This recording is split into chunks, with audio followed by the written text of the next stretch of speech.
11장 20절에서 23절입니다.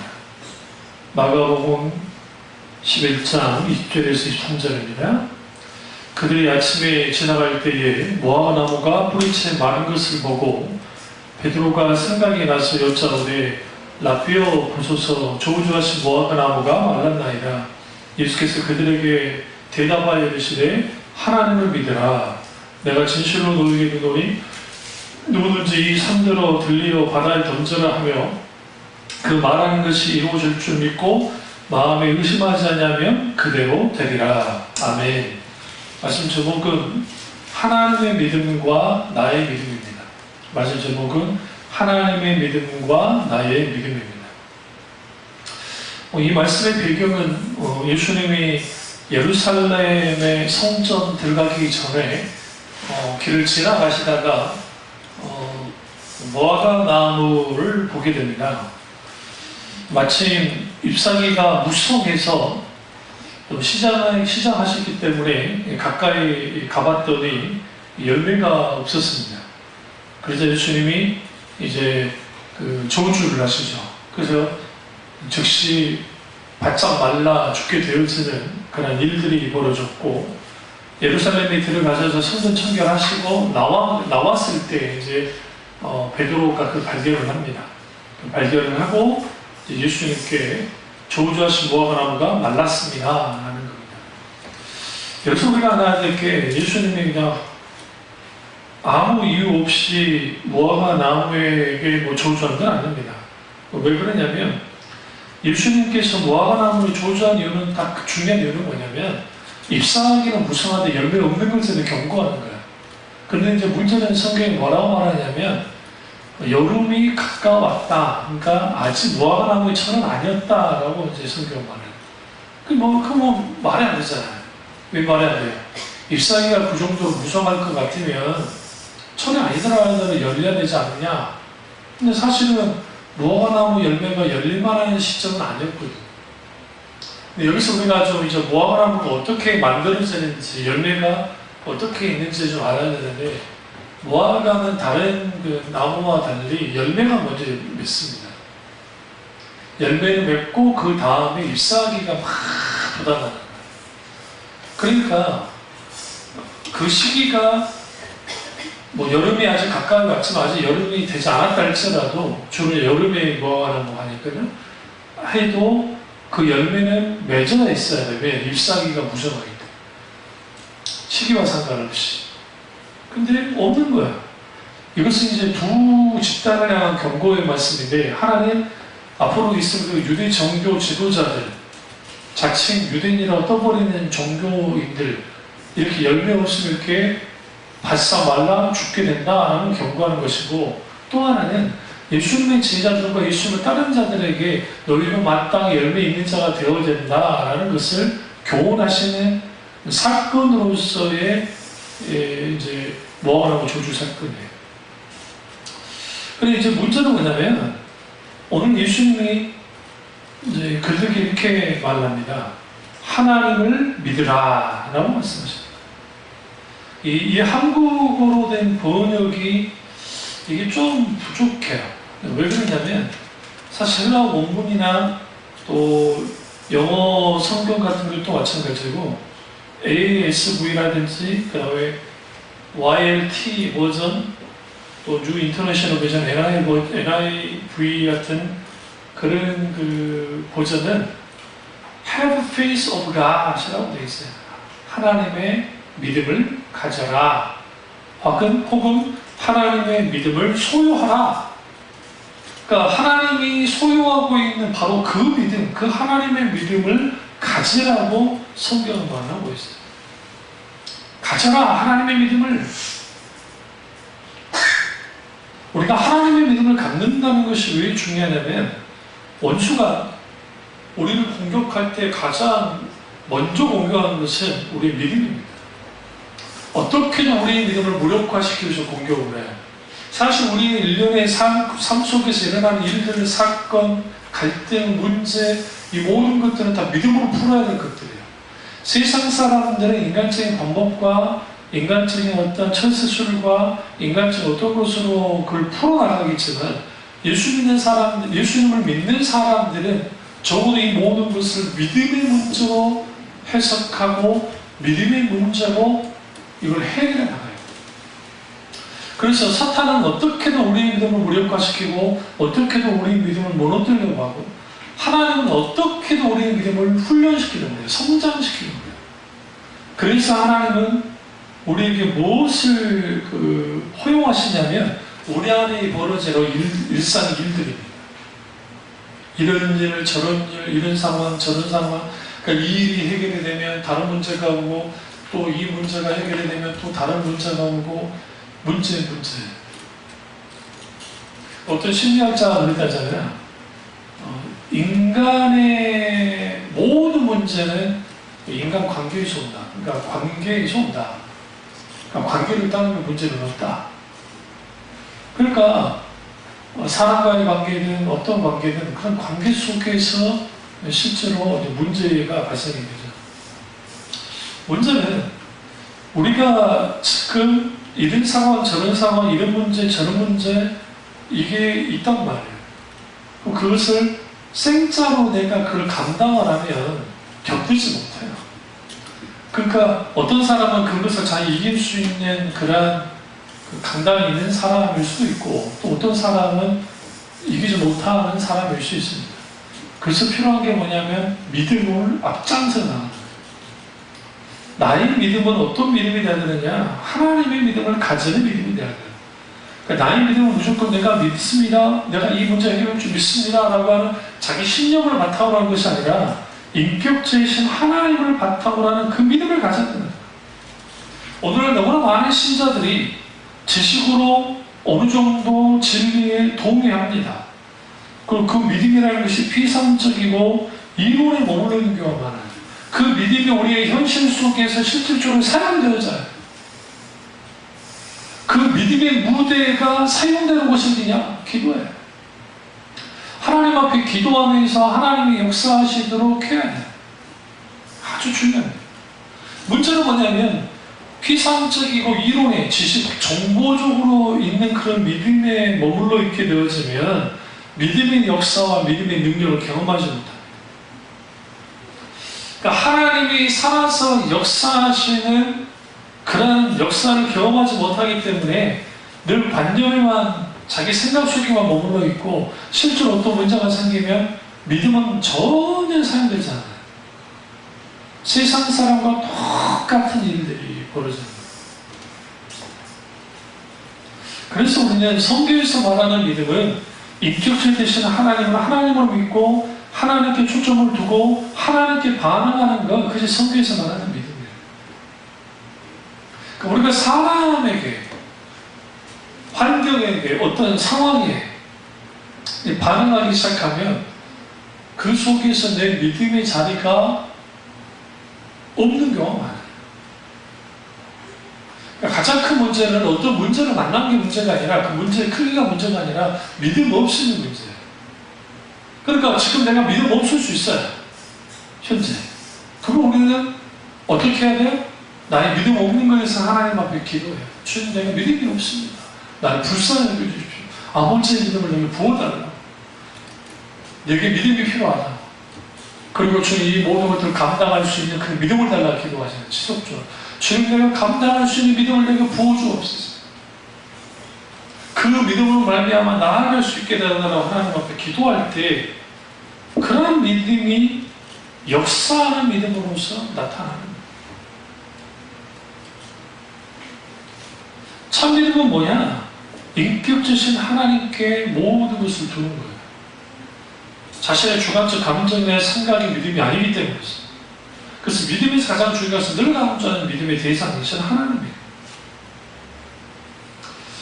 이런 말하면 좀 그렇지만 전 세계에서 하루에 몇 명이 죽을까요? 수백만이 죽어요. 그리고 전 세계에서 태어나는 게 또 수백만이 태어나요. 하루에, 단 하루에. 과거에 그 스마트폰이 많이 팔릴 때,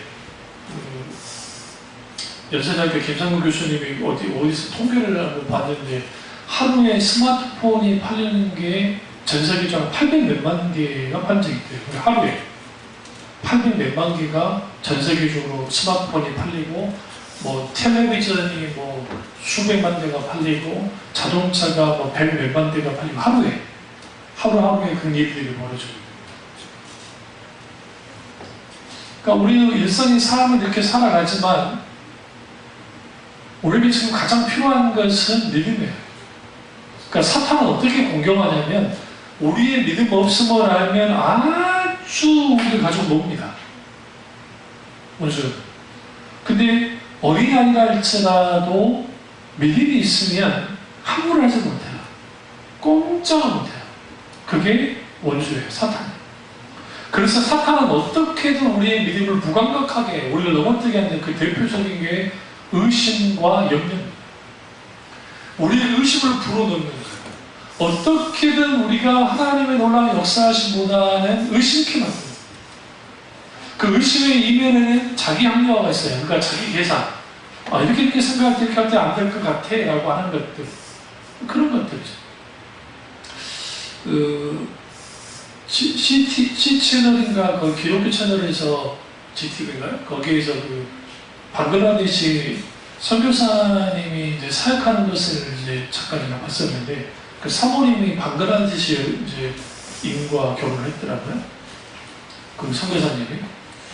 근데 방글라데시가 이제 그 이슬람 무슬림 국가입니다. 물론 거기 힌두이즘도 있지만 기독교에 대해서 아주 배타적이에요. 근데 이제 거기에 아이들이 이제 교회를 세우면 아주 핍박을 하고 하니까 이제 교회도 교회이지만 학교처럼 하면서 무상으로 이제 해주는데 아주 열악하게 짝이 없는 거기 일반 그냥 가정 집 같은 데 있다가 벽지도 없어가지고 신문지를 붙여놓고 칠판도 없고 그리고 뭐 의자도 없는 곳에서 이제 사역을 하시더라고요. 근데 아이들은 거기 한 4, 50명이 와서 바글바글 하고 있고. 그러니까 거기에서 할 때에 물질이 많으면 뭐 건물도 짓고 크게 할 수 있겠죠. 그렇지 않아요? 근데 그 선교사님이 또 빼빼 말랐어요. 또 어디서 지원받는지 모르겠지만 그렇게 넉넉하지도 않고. 근데 어떤 아이 하나가 중이염이 걸려가지고 고름이 나오는데 애예요. 한 허리 연이만한 애들인데 이런 애들이 방치돼가지고 다 천적으로 잃는데요, 그냥. 그러니까 우리나라 같으면 그냥 약만 좀 쓰면 나을 수 있는 건데도 그냥 워낙 열악해가지고. 그리고 거기도 인종차별, 자기들끼리 또 차별하는 게 있어가지고 못 사는 사람들이 병원 가면 의사가 만나주지도 않고 약도 잘 안 주고 설명도 안 해줍니다. 그래도 선교사님이 따라가가지고 거기서 해가지고 없는 돈 쪼개서 또 약값 주고 치료비 주고 그렇게 하고 사역을 하는데 이제 다 뭐 사역 보여주는 마지막에 이제 사모님하고 목사님하고 같이 또 동요하시는 현재 남자분이 계시던데 그분이 같이 울면서 기도를 하는데 가슴이 차가워져요.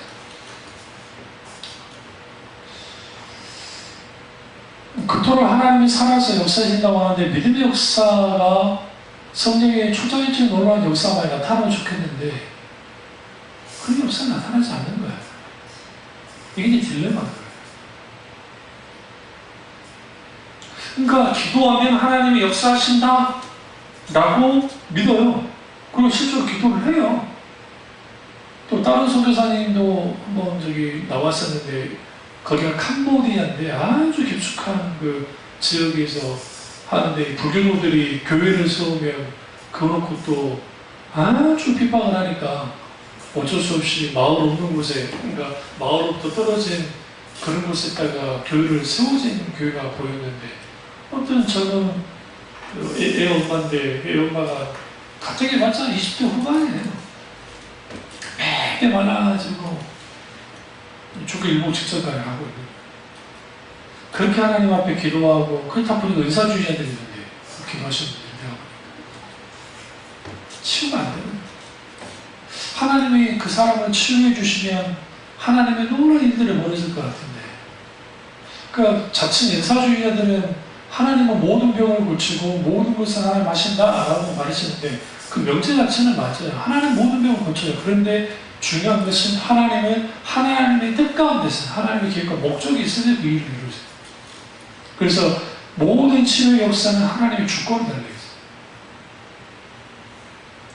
이때 중요한 게 뭐냐? 우리의 믿음을 잃지 않는 거예요. 기적이 일어날 때도 우리의 믿음이 잃지 않아야 되고, 그런 역사가 나타나지 않을 때에도 우리 믿음을 잃지 않아야 되는데 그게 쉽지 않은 거죠. 분명한 것은 하나님께서 우리 가운데 역사하시는 것은 분명하다는 거예요. 그래서 우리는 보다 더 하나님 앞에 민감하게 반응해야 되고, 예수님께서 그 병든 자 치료를 할 때에 그 병든 자뿐만 아니라 병든 자 주위에 있는 사람들까지도 같이 하시는 걸 봐요. 대표적인 게 머리도 넘어지고 부리도 넘어지는 소년의 아버지를 향해서 할 수 있을 것은 무슨 말이냐? 믿는 자에 능치 못함이 없다 라고 말씀하시고, 그리고 그거 뭐합니까? 나의 믿음 없음을 불쌍히 여기라 용서해라. 내게 믿음을 달라.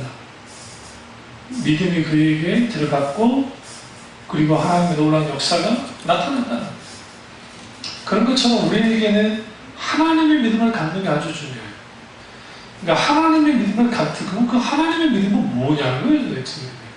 마술적인 능력이 큰 그런 믿음입니까? 아니요. 모든 믿음은 하나님께로부터 와요. 믿음의 주여 온전케 하신 예수를 바라보자 그러잖아요. 우리 히브리서 12장 보겠습니다.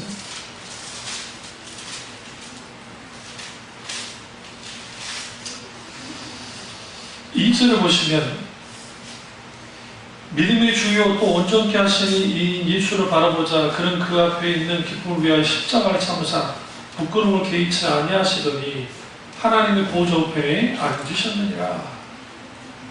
여기서 믿음의 주가 누구야? 하나님이에요. 예수 그리스도 그분이에요. 그 믿음의 주인이시다. 그러니까 우리는 그 믿음이 누구의 믿음이 되어야 돼요? 우리의 믿음이 되어야 돼요. 주님이 우리에게 믿음을 주셨기 때문에. 그래서 우리의 믿음의 성격과 믿음의 방향과 믿음의 어떤 모든 것들은 하나님이 주신 믿음과 같아야 돼요.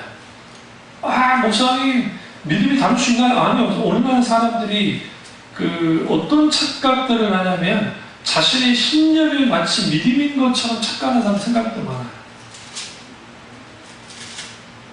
그래서 우리는 그 믿음의 주님이신 그 믿음의 주님이 우리에게 주신 그 믿음을 가져야 되고, 11장 3절에 가보시면, 히브리서 11장 3절에 보시면 믿음으로 모든 세계가 하나님 말씀으로 지은 줄 우리가 아나니 보이는 것을 나타나는 것을 말하면 된 것이 아니니라 하면서 믿음으로 모든 세계가 하나님 말씀으로 지어진지라 하는 것이다. 그러면 여기서 천지 창조, 여기 뭐 예배 드리는 거, 에녹의 어떤 스토리, 노아, 아브라함, 부르심, 이 모든 것들이 다 믿음으로. 그러니까 우리 가운데 필요한 것은 계속적으로 예배 드림도 믿음으로, 하나님의 헌신 봉사도 믿음으로, 우리 삶을 살아가는 것도 믿음으로, 문자 앞에 섰을 때도 믿음으로, 모든 것은 믿음으로. 그러니까 우리가 이 하나 이제 또 착각하자 말하는 것은, 그럼 강한 믿음, 약한 믿음, 큰 믿음, 적은 믿음이 있냐? 이게 굳이 표현하면 있을 수 있다고 말할 수는 있지만, 오늘 본문에서 예수님이 뭐라고 말해요? 23절, 내가 진실로 너희에게 이르노니 누구든지 이 산을 산들어 들려 바다에 던져라며 그 말하는 것이 이루어질 줄 믿고 마음에 의심하지 않으면 뭐하리라? 그대로 되리라 라고 말했어요. 우리 마태복음 21장으로 가보세요. 21장 20절에서 22절.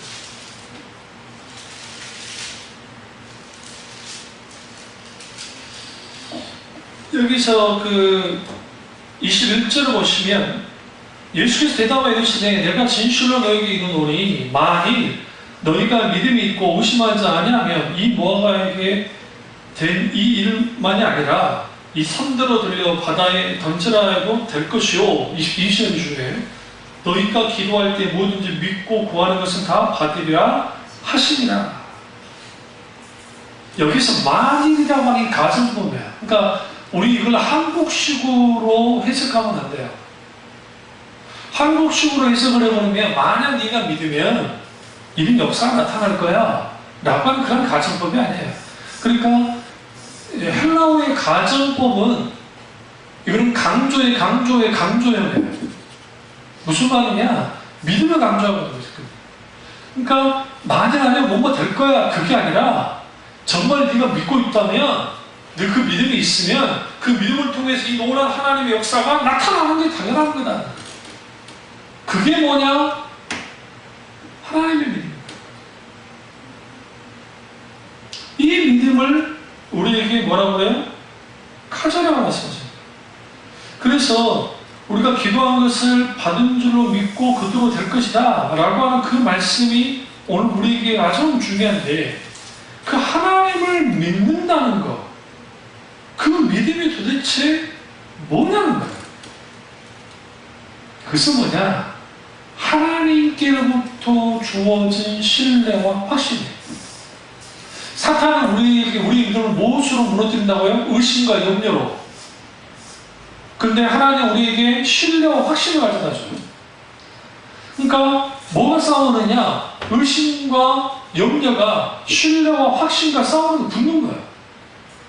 우리 처절한 삶의 현장에서 우리 문제 앞에서 이런 일들이, 우리 이런 생각, 저런 계획, 이런 계획, 이런 상황, 저런 상황, 그 사탄은 우리에게 뭘 가져다 주며 그것에 대한 염려와 근심과 걱정과 이것을 하도록 만든다.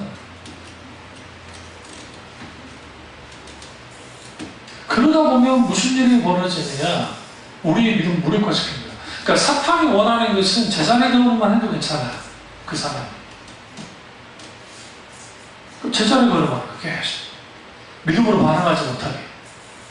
그러니까 믿음으로 반응하는 순간 거기에 하나님의 개입하심이 있고 거기에 하나님의 역사가 있으니까. 하나님은 뭘 보고 역사하신다고요? 우리 정성 보고 역사한다고요? 아니요. 우리 기도 양 보고 역사하신다고요? 아니요. 하나님 뭘 보고 역사하세요? 믿음이에요. 그 믿음의 기도, 그걸 보시고 하나님 역사하시기 때문에. 이런 생각 안 해보셨어요? 이런 문제, 저런 문제도 없고, 몸 건강히 하는 일도 잘 되고, 그 다음에 건강할 뿐만 아니라 물질 걱정도 없고, 그리고 하는 것마다 그렇게 잘 살아가면 얼마나 좋겠어요. 그리고 하나님 찾아요, 안 찾아요? 안 찾아요. 절대로 안 찾아요. 찾을 이유가. 우리나라 같은 나라 참 재미있는 나라인 게, 절이고 어디고 사람들이 바글바글 하죠. 등산한다 뭐 한다면서 들려가지고 사람들이 막 비나이다 이런 게 하면서 막 한다고요. 근데 그거 열심히 하신 분들을 다 보시면 대부분 사연이 있어서 그래요. 사연이.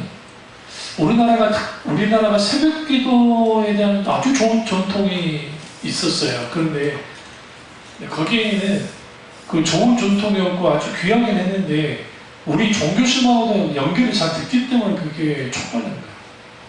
그러니까 우리나라의 종교심은 대부분이 뭐예요?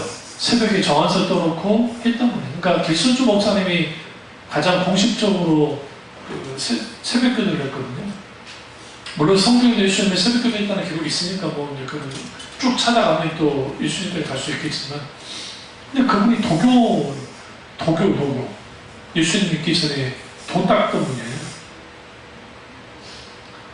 그게 몸이 젖은 거죠. 그리고 예수님을 믿었는데 안 되겠거든요. 그 불교 스님들이나 그 사람들 저렇게 하나, 죽은 신한테 저렇게 하는 그런 되겠냐. 그래서 정말 하나님 앞에 깨어서 기도하기 위해서 그렇게 좋은 전통, 아주 좋은 전통을 만드셨거든요.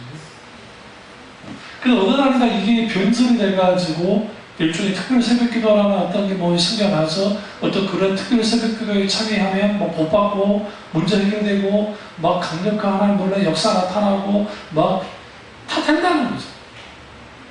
일종의 도깨비방망이 되는 거예요.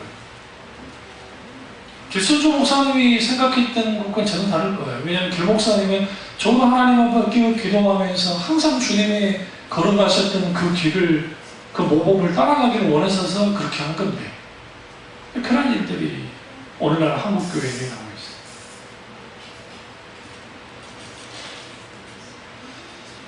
그래서 사탄은 우리의 믿음을 깨뜨려갑니다.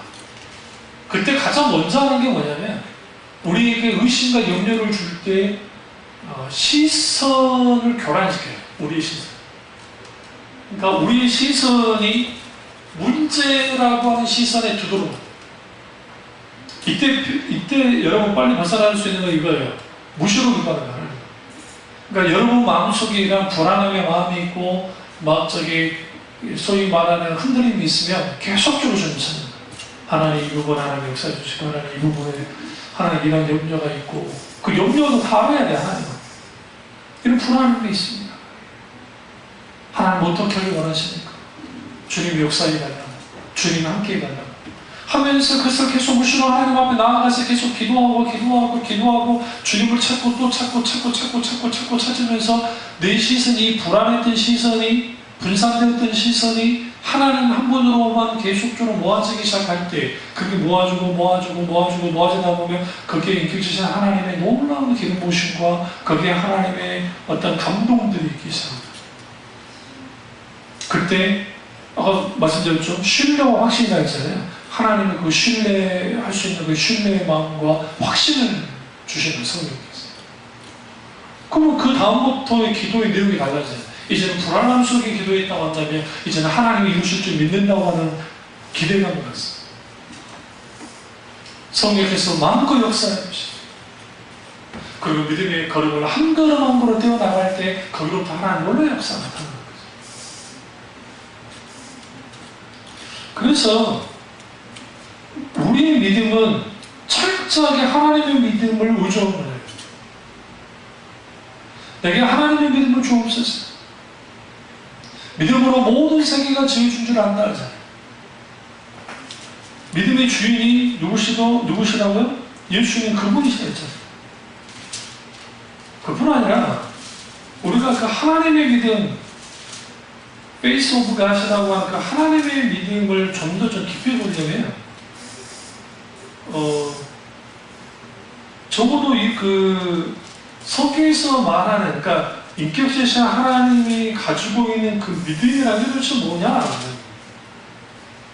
그런 하나님 그분 자신이 하나님 되심으로 말미암는 믿음이에요. 그러나 그 믿음은 인간의 믿음과는 전적으로 달라요. 하나님께는 의심도 없고 후회함도 없고 어떤 것도 없기 때문에. 다만 중요한 것은 우리가 왜 하나님 믿음을 가져야 되느냐? 하나님을 닮는 믿음을 가져야 돼요. 그러니까 믿음으로만 뭘 이길 수 있기 때문에 원수를 이길 수 있기 때문에 믿음으로만 하나님의 역사가 일어날 수 있기 때문에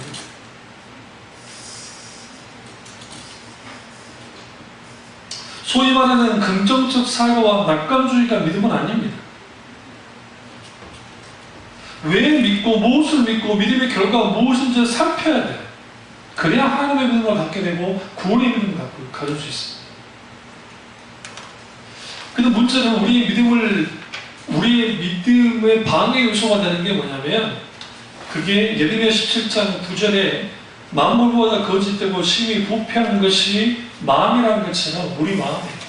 우리 마음을 쥐고 흔들면서 우리의 믿음이 전혀 상되지 않도록 만들어주는 거죠.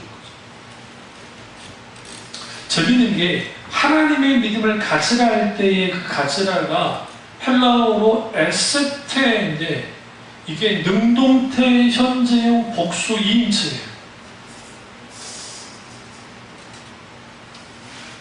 하나님의 원리를 부어주는 거예요. 하나님의 믿음을 붙잡아라, 하나님의 믿음을 가져라, 하나님의 믿음을 소유하라 라는 말씀입니다. 그런데 이게 현재이라는 것은 지속적으로 하나님의 믿음을 가져라는 거예요. 그러니까 지속적으로 하나님의 믿음을 가지고 살아가는 거예요. 근데 이게 재밌는 게 2인칭이에요. 3인칭이 아니라는 게 중요해요. 1인칭과 2인칭. 그럼 왜 2인칭으로 썼을까? 하나님과 인격적 1대1의 관계가 있을 때 주어지는 것이 하나님의 믿음이기 때문에. 그래서 2인칭으로 써 있어요.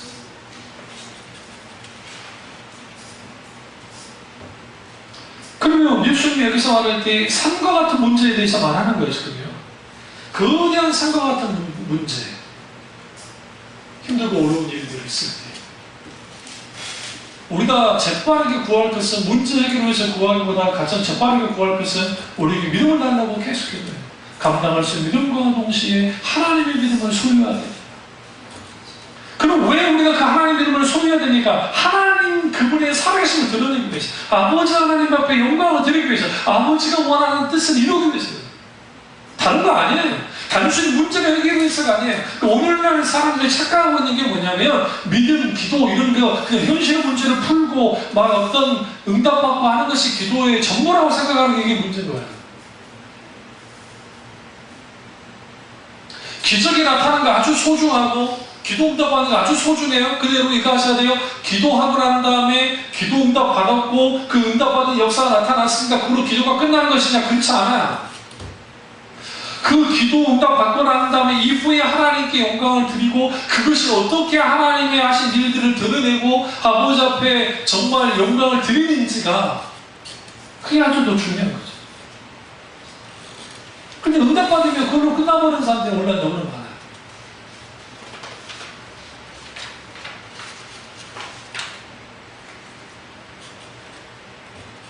문제는 하나님의 믿음은 절대로 막연하게 주는 게 아니라는 거죠.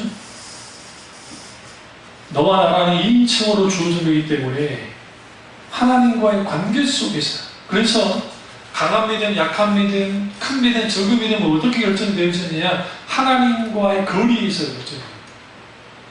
그러니까 이게 재밌는 게 베드로가 무리를 걷게 됐을 때에 예수님과 베드로의 거리가 어느 정도일까요? 예수님 바로 앞에 있으면 그렇게 떨었을까요? 그렇지 않았을 거예요.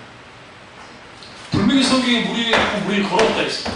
근데 예수님은 좀 떨어져 있는 곳에 계셨어요. 적어도 예수님이 빨리 와가지고 손으로 건져낼 만한 거리가 있었던 것 같아요. 그렇다고 너무 가깝지도 않고 그렇다고 너무 멀지도 않는 그런 거리에 예수님이 계셨고, 그리고 베드로가 뭡니까? 무리를 걸었는데 바람을 보고 무서워하는지라 그래서 빠졌잖아요. 성경에 보시면 파도도 아니고 바람 보고. 근데 뭐 당연히 바람이 불었으니까 파도도 같이 일어났겠죠. 그때 그 거리가 그가 무리를 걷겠습니다 라고 하고 그 실제로 무리를 걸었을 때에 그가 신뢰하고 확신했을 때는 주님이 물리적인 거리가 문제가 되지 않았어요. 근데 문제는 그 앞에 가로막는 파도나 바람이 문제가 되는 거예요. 그러니까 원수는 계속 우리에게 착시 현상을 가져다 주는 게 뭐냐면 이런 바람이나 파도 같은 것을 착시이렇게 해요. 그래서 누구를 가리려고 하냐면 예수님을 가리게, 하나님을 못 보게 만들고 가려버린다는 거예요. 근데 사탄이 가려진다고 해서 가려지지 않아요. 왜냐하면 하나님을 가릴 수 있는 분이 아니기 때문에. 그럼 누가 가리는 거냐? 우리가 가려버리는 거예요. 우리가 어디로 시선을 두냐면 예수님께 두는 게 아니라 내 발밑에를 둘 거예요. 왜? 바다에 빠져 죽을 거니까요. 시선이 당연히 가는 거예요. 그래서 믿음의 강함, 믿음이 크기, 모든 것은 하나님과의 거리, 하나님과의 관계, 하나님과 가까울수록 가까운 관계 속에 있는 사람들은 믿음이 강해질 수밖에, 믿음이 클 수밖에 없어요. 그래서 하나님의 사람들은 너무나도 하나님을 가까이 있었던 사람. 다윗도 그렇고 모세도 그렇고 하나님의 사람들은 말할 것도 없고. 그런데 베드로처럼 예수님과 우리와의 거리가 애매한 관계, 거리. 그러니까 오늘날 너무나 많은 교회들이 하나님과 우리 사이의 거리가 애매한 거리 속에 있단 말이에요. 하나님이 너무 멀리 가면 불안해 죽겠고, 너무 가까이면 뭐가요? 부담스럽단 말이에요. 그러니까 주님은 좀 적당한 거리에서 나를 그냥 이렇게 베드로처럼 내가 하나님 구해주세요 하면 딱 구해주시는 그런 거리까지만 있기를 원하는 거죠. 예수님의 베드로를 구해줬습니다 했던 말은 뭐예요? 믿음이 적은 자라고 주님이 책망합니다. 베드로 믿음이 적습니까? 그 믿음이? 인류 역사상 예수님 빼놓고 인간이 무리를 거는 사람은 베드로 믿는 거 없어요. 성경에 베드로가 무리를 걸으려 했다가 아니에요. 걸었다니까요. 어느 정도. 뭐가 문제였던 거예요? 무리를 걷는 것 자체는 기적인데, 믿음에서 가장 중요한 것은 믿음은 믿음으로 시작해서 믿음으로 끝이 나야 돼요. 그러니까 로마서 1장 17절에 의인은 믿음으로 말미암아 살리라 한 것 같으니라, 믿음으로 이르게 하나니 할 때 그 믿음으로서 믿음이 이르게 한다 할 때에 처음 믿음과 마지막 믿음이 같아야 돼요. 한결같아야 돼요. 그 믿음을 가지려면 하나님과 나 사이의 거리가 가까워져야 돼요. 그러니까 우리 시선이 환경과 자신이 아니라 하나님께 둬야 되고, 또 하나는 우리의 하나님과의 거리가 원수의 거리보다도 주님의 거리가 더 가깝잖아요. 여러분 어쩌다 한 번씩 기도하다 보면 갑자기 막 두려움이 막 물려올 때 있죠. 혼자 기도하다 보면 그게 원수가 우리에게 공격할 때. 사실은 주님과 가깝거든요. 근데 그 공포가, 그 두려움이 더 클 때 일부러 계속 기도를 이어갈 필요까지는 없어요. 어떤 분들은 그걸 이겨나야 이길 수 있으면 좋은데, 그래서 가장 좋은 게 뭐냐면 너무 깜깜하지 않고 이렇게 켜놓고 그 다음에 찬양을 틀어놓고 그래서 기도할 수 있는 환경을 다 만들고 기도하면 돼요. 그리고 영적으로 그런 상황에서 승리하면 이후에 주어지는 또 놀라운 기쁨과 은혜가 있긴 있어요. 그리고 기도 훈련이 충분히 되고 어떤 놀라운 은혜가 있게 되었으면 그러한 것들도 사라져요. 많은 부분이 사라지긴 하지만. 근데 원수는 어떻게든 공격하는 거예요.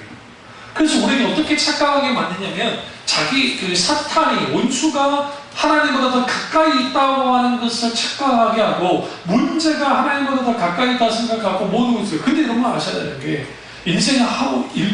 인생 태어나서 죽을 때까지 살면서 어떤 근심 걱정 없이 살아도, 잘 먹고 잘 살고 했어도 마지막 모든 사람은 절망이라고 하는 정말 절대적인 고통 가운데 있게 되는, 그게 뭐냐면 죽음이에요. 그러니까 키르케고르가 모든 인간의 고독 가운데 있는데, 그 고독이 뭐냐? 절망이, 죽음에 이르는 고독 가운데 있게 돼요. 그 죽음에 이르는 그 고독으로 벗어날 수 있는 길이 딱 하나밖에 없다는 거예요. 그게 뭐냐? 예수 그리스도 그분이라는 거예요. 예수 그리스도 그분이 우리의 중심이긴 할 때. 그래서 하나님의 믿음을 갖는다는 것은 단순히 내가 그러니까 우리가 이걸 어떻게 좀 알 수 있냐면, 축사 사역을 할 때, 귀신을 쫓아낼 때 그때 보면 알 수 있어요. 나는 믿음이 별로 없는데, 나는 기도를 많이 하지 않았는데, 나는 뭐 안 돼. 그럼 이미 전쟁이 끝난 거예요. 내가 아무리 무장을 잘하고 그걸로 영적 전쟁이 결판이 나는 것이 아니라, 우리는 철저하게 주님의 권위 안에 들어가는 거예요. 주님의 권사 안에 들어가는 거예요. 아버지 뒤에 서는 거예요.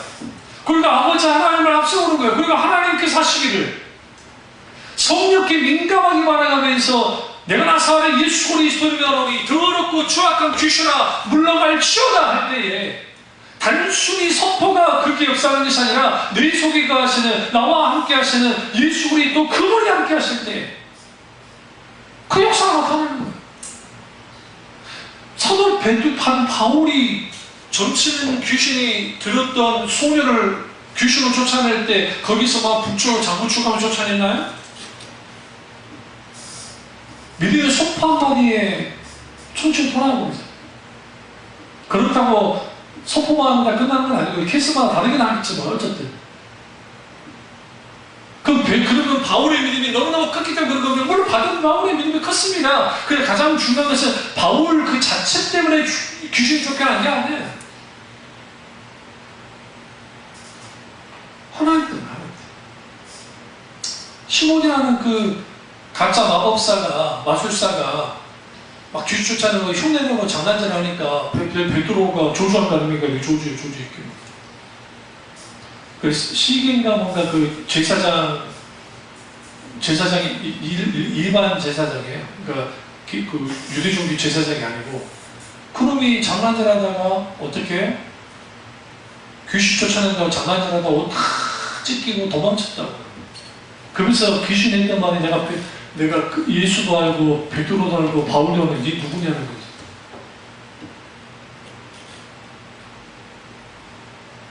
우리 마음이 눌리고요. 그러니까 우리는 이렇게 착각해. 저도 마찬가지예요. 저도 그럴 때가 있는데, 그러니까 이런 문제, 저런 문제, 이런 상황, 저런 상황이 우리를 짓누르고 우리를 힘들게 하고 고통스럽게 할 때가 있어요. 근데 왜 내가 이렇게 심하게 눌릴까?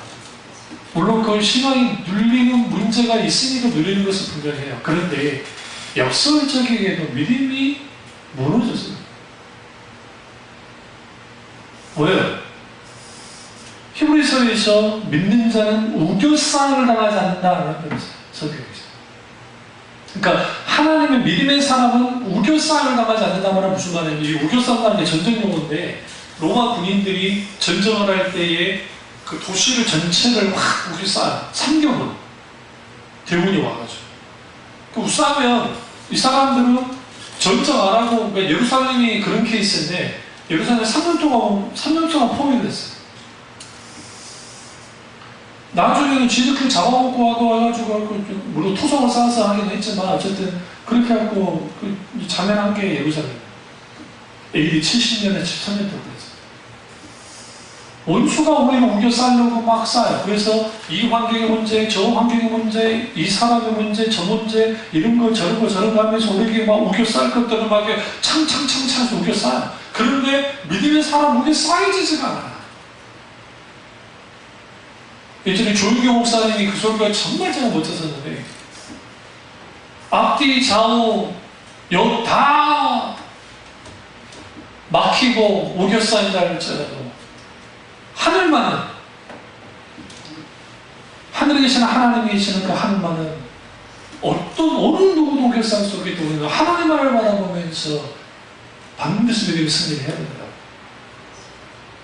그것을 그 영어로 막 어디서 막 집회에서 하시더라고요. 그래서 그분이 경상도 말로 영어를 하시잖아요. 그 영어로 하니까 더 멋있더라고요. 그러니까 그 들으니까 또 그 뭐라고요? 직역을 하니까 바로 그래요. 앞뒤 좌우로 이렇게 막혔어도 하늘에 계신 하나님이 계시고 그 하나님 앞에 부르짖어 힘으로 기도하는 거예요. 내 불안함이 크면 클수록 더 주님께 부르짖고 기도해야 되고, 날마다 기도하고 순간순간 기도하고 하면서 기도로 나가고 그러면서 뭘 바꿔나가야 되냐면 그 환경을 믿음의 환경으로 바꿔나가야 돼요.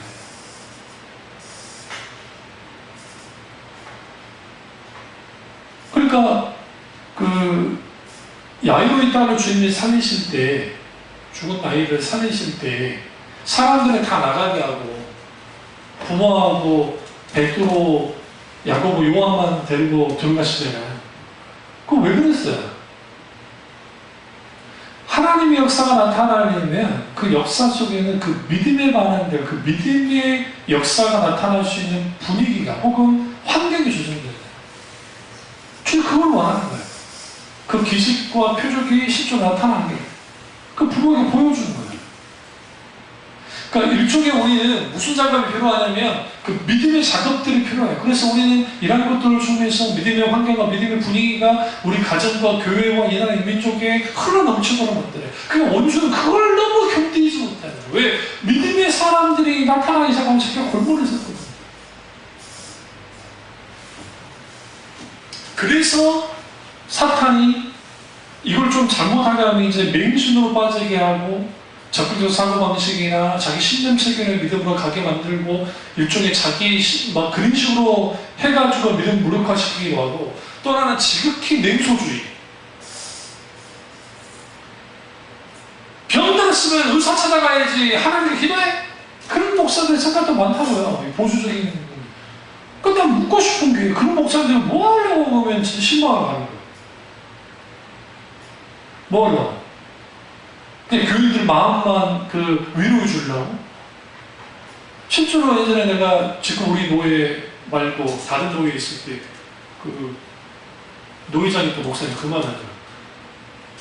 어떤 분이 이분은 뭐 목회를 오래 하셨지만 그런 거 그러더라고요. 기도할 때 이 사람이 암 환자인데 기도할 때 응? 목사는 안 믿어줘도 무조건 하나님 낫게 하신다 하시면 돼야 된다는 거예요.